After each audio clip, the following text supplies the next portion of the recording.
राजस्थान के टोंक में हुई घटना को राजस्थान विधानसभा के नेता प्रतिपक्ष टीकाराम जूली ने बेहद शर्मसार करने वाली बताया है और सरकार पर निशाना साधते हुए निष्पक्ष जांच की मांग की है। टीकाराम जूली ने उदयपुर में मीडिया से बातचीत करते हुए कहा कि इस घटना से लगता है कि सरकार का इकबाल खत्म हो गया है। साथ ही मॉनिटरिंग सिस्टम, इंटेलिजेंस ब्यूरो पर भी सवाल खड़े किए हैं। वहीं जूली ने प्रेस कॉन्फ्रेंस में भाजपा सरकार को निशाने पर लिया। उन्होंने कहा, प्रदेश का क्राइम का आंकड़ा बढ़ रहा है, सरकार इस पर बोलना नहीं चाहती है। टोंक की घटना से लगता है कि प्रदेश में जंगल राज है, सरकार इन स्थितियों को संभालने में विफल रही है। ये एक दिन का आक्रोश नहीं है। भाजपा पुलिस को टूल के रूप में इस्तेमाल करने का काम कर रहे हैं, कानून व्यवस्था कायम नहीं रख पाए। वहीं राजस्थान विधानसभा में नेता प्रतिपक्ष टीकाराम जूली ने सर्किट हाउस में भाजपा सरकार पर गंभीर आरोप लगाए।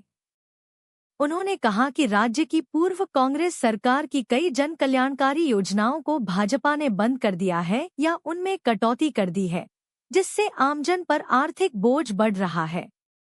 जूली ने कहा कि कांग्रेस सरकार में मुख्यमंत्री बीमा योजना के तहत दुर्घटना होने पर 10,000 और बीपीएल परिवार के मुखिया की मृत्यु पर परिवार को 75,000 रुपए की सहायता राशि दी जाती थी, जिसे भाजपा सरकार ने बंद करने की बात कही। टोंक की जो घटना है वो शर्मसार करने वाली है। इस प्रकार की घटनाओं की मैं समझता हूँ समाज के अंदर और राजनीति के अंदर कोई जगह नहीं है। आज सरकार का इकबाल जो है वो खत्म हो चुका है और ये घटना नहीं है।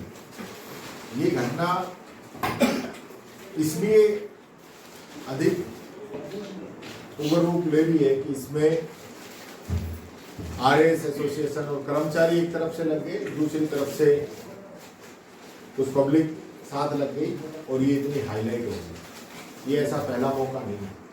इससे पहले भी सरकार के कर्मचारियों के ऊपर हमले हुए। पुलिस कांस्टेबल को टोंक के अंदर ही बजरी माफियाओं के द्वारा कुचल के मार दिया गया था। हमने विधानसभा में इस प्रकार की बातों को उठाया। हम लगातार कह रहे हैं, आपने देखा होगा बाबूलाल बैरवा पुलिस कांस्टेबल ने पुलिस अधिकारियों से तंग आके सुसाइड कर लिया, धरना चला। लगातार जो है प्रदेश का जो क्राइम का जो स्तर है वो बढ़ चुका है। सरकार इस पे बोलना नहीं चाहती है। पहली बार ऐसा हुआ है इतिहास के अंदर कि विधानसभा में सरकार ने कानून व्यवस्था पे चर्चा नहीं करी। हमें गुमराह किया गया।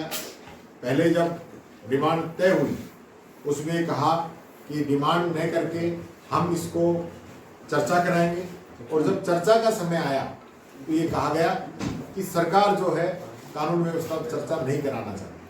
हम लोगों के द्वारा ऐतराज किया गया। खुद जो मीटिंग हुई उसमें मैंने अपना ऐतराज दर्ज कराया। और हकीकत ये है कि अब तक का जो इतिहास है विधानसभा का, जिसके अंदर बिजली, पानी और कानून व्यवस्था, ये तीन विषय ऐसे होते हैं जिस पे हर बार चर्चा होती है, लेकिन अपनी बार इस सरकार ने चर्चा नहीं कराई। ये जो घटना जो टोंक की है ये बहुत ही, मैं समझता हूँ इस प्रकार की घटना है।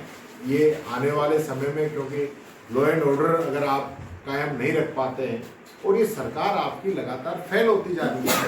आप ये देखिए, आपका क्या तो मॉनिटरिंग सिस्टम है, कहाँ आपकी इंटेलिजेंस है, कहाँ आपकी आईबी है, तो ये क्यों काम नहीं कर रही कि किस प्रकार की घटना है, किस प्रकार का माहौल बन रहा है, क्यों ऐसी स्थिति बनी कि थप्पड़ लगा, क्यों ऐसी स्थिति बनी कि वहाँ पे कारें जलाई गई, क्यों ऐसी स्थिति बनी कि पुलिस को वहाँ पे लाठीचार्ज करना पड़ रहा है, आंसू गैस के गोले चलाने पड़ रहे हैं, लोगों को अरेस्ट करना पड़ रहा है। तो ये सारी स्थिति, पत्रकारों पे भी हमला हुआ है, शेखावत जी पे, उनके साथी, कैमरे तोड़ दिए गए हैं। तो इस प्रकार का ये कोई कानून राज है, जंगल राज है। ये जो स्थिति किसी से छुपी हुई नहीं है और विशेष रूप से मीडिया से भी कुछ छुपा हुआ है नहीं। इस सरकार को लगभग 1 वर्ष पूरा होने को है, 11 महीने कंप्लीट हो गए हैं।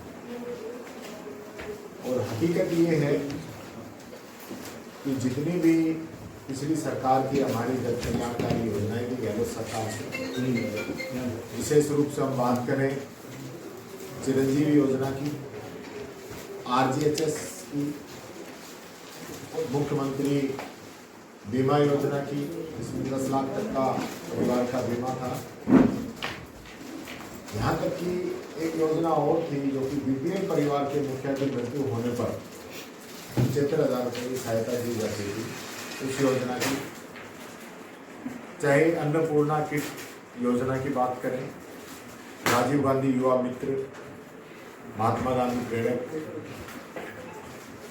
चाहे महिलाओं को स्मार्टफोन बांटने की योजना हो, इस प्रकार की जो योजनाएं हैं उनको लगभग बंद कर दिया इस सरकार ने।